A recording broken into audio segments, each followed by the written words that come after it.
بسم اللہ الرحمن الرحیم۔ دیکھتی آنکھوں سنتے کانوں شاہد وائس چینل کے معزز ناظرین کو السلام علیکم ورحمۃ اللہ وبرکاتہ۔ ناظرین، آج کی اس ویڈیو میں ہم آپ کو حضرت خالد بن ولید رضی اللہ تعالیٰ عنہ کے واقعات سنائیں گے۔ تو آپ سب دوستوں سے ایک چھوٹی سی گزارش ہے، ویڈیو کو آخر تک لازمی دیکھیے گا اور اس طرح کی ویڈیوز دیکھنے کے لیے ہمارے چینل کو بھی سبسکرائب کر دیں اور ساتھ میں بیل کے آئیکن کو بھی پریس کر دیں تاکہ اس طرح کی ویڈیوز آپ کو جلد از جلد میں مل سکیں۔ تو ناظرین چلیے سٹارٹ کرتے ہیں۔ مکہ کے ایک ایسے گھرانے میں آنکھ کھولنے والا بچہ جو اپنی دولت، سخاوت اور فہم و فراست کے حوالے سے جانا پہچانا جاتا تھا۔ اس بچے کے والد و ولید کا شمار مکہ کے ممتاز افراد میں ہوتا تھا۔ وہ مکہ سے طائف تک پھیلے ہوئے بے شمار باغات کے مالک تھے۔ اہل مکہ انہیں العدل اور الوحید کے القابات سے پکارتے تھے۔ وہ عرب کا پہلا شخص تھا جس نے چوری کی سزا میں ہاتھ کاٹنے کی تجویز پیش کی، جو بعد ازاں اسلامی نظام میں بھی شامل ہوئی۔ فوجی مہارت میں بھی ولید کا جواب نہ تھا، یوں اس بچے کو دولت اور مذکورہ خوبیوں کا سرمایہ ورثے میں ملا۔ بچے نے بڑے شاہانہ انداز میں پرورش پائی، اس کے باوجود اسے مردانہ کھیلوں اور فنون حرب و ضرب سیکھنے کا جنون تھا۔ اس نے ہمیشہ گھوڑ سواری، شمشیر زنی اور تیر اندازی بچپن ہی میں سیکھ لی تھی۔ کشتی اور نیزہ بازی میں بھی اس کا کوئی ثانی نہ تھا۔ لوگ اسے میدان کا جادوگر کہتے تھے۔ داد صلاحیتوں کے مالک کا نام خالد بن ولید تھا۔ میدان کھیل کا ہو یا جنگ کا، آپ رضی اللہ تعالیٰ عنہ اپنی ذہانت اور مہارت سے پانسا اپنے حق میں پلٹنے کے ماہر تھے۔ حضرت خالد بن ولید رضی اللہ تعالیٰ عنہ نے کشتی میں مکہ کے بڑے نامور پہلوانوں کو بچھاڑا۔ ایک بار مکہ میں کشتی کے مقابلے ہو رہے تھے۔ حضرت عمر فاروق رضی اللہ تعالیٰ عنہ، جن کا شمار شہر کے نامور کشتی لڑنے والوں میں ہوتا تھا، آپ کے مقابل تھے۔ دونوں ایک دوسرے کو بچھاڑنے کی بھرپور کوشش کر رہے تھے۔ مقابلہ کافی دیر جاری تھا اور فیصلہ نہیں ہو رہا تھا۔ اچانک حضرت خالد رضی اللہ تعالیٰ عنہ کا داؤ چل گیا۔ انہوں نے اپنے ماموں زاد حضرت عمر فاروق کو اٹھا کر پٹکا، جس سے حضرت عمر فاروق رضی اللہ تعالیٰ عنہ کی پنڈلی کی ہڈی ٹوٹ گئی اور میدان حضرت خالد رضی اللہ تعالیٰ عنہ کے ہاتھ رہا۔ ناظرین، قبول اسلام سے پہلے حضرت خالد رضی اللہ تعالیٰ عنہ بن ولید اسلام کے سخت مخالف تھے۔ آپ اسلام اور مسلمانوں کو نقصان پہنچانے کی ہر ممکن کوشش کرتے اور میدان جنگ میں مسلمانوں کے خلاف پیش رہتے تھے۔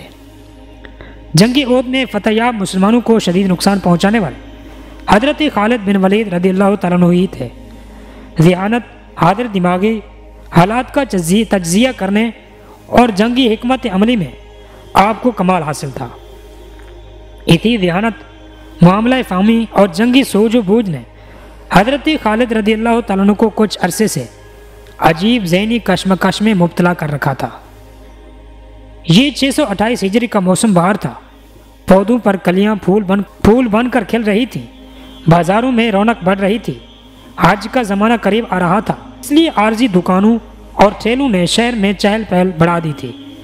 لیکن عجیب بات تھی کہ اس بار ایک دوسری روایت کے مطابق رسول اللہ صلی اللہ علیہ وسلم نے خالد بن ولید کے قبول اسلام کے لیے دعا فرمائی تھی۔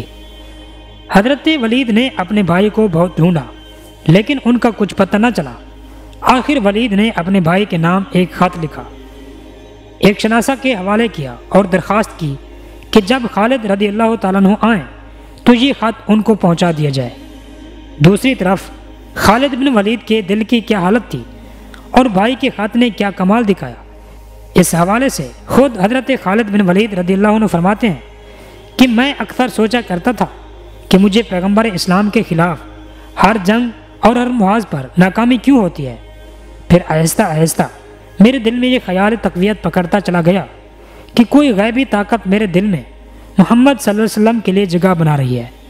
پیغمبر اسلام جب عمرہ کے لیے مکے میں تشریف لائے تو میں وہاں سے نکل چکا تھا، جس پر میرے بھائی نے مجھے خط لکھا جس میں تحریر تھا کہ مجھے تعجب ہے کہ تم اسلام سے اس قدر نفرت کرتے ہو، حالانکہ تمہارے جیسا عقل مند آدمی کبھی اسلام سے دور نہیں رہ سکتا۔ میرے بھائی گمراہی کے اندھیرے سے نکل کر حق کی روشنی میں چلے آؤ۔ بھائی کا خط پڑھ کے میرے دل کی حالت بدل گئی اور میں رسول اللہ صلی اللہ علیہ وسلم کے حضور حاضر ہو کر اسلام قبول کرنے کو بےتاب ہو گیا۔ حضرت خالد بن ولید رضی اللہ عنہ کے دل کو کسی پل چین نہیں تھا۔ آپ نے مکہ کے کئی با اثر افراد کو حال دل سنایا، لیکن کسی نے قبول اسلام کے حوالے سے آپ کی حوصلہ افزائی نہیں کی۔ پھر آپ نے دل کا حال حضرت عثمان بن طلحہ کو سنایا۔ وہ قبول اسلام کے لیے آپ کا ساتھ دینے پر راضی ہو گئے۔ یوں حضرت خالد اور حضرت عثمان رضی اللہ تعالیٰ عنہما حضور کی خدمت میں حاضر ہونے کے لیے مکہ سے مدینہ روانہ ہو گئے۔ راستے میں ہدہ کے مقام پر ان حضرات کی ملاقات حضرت عمرو بن عاص سے ہوئی، جو حبشہ سے آ رہے تھے۔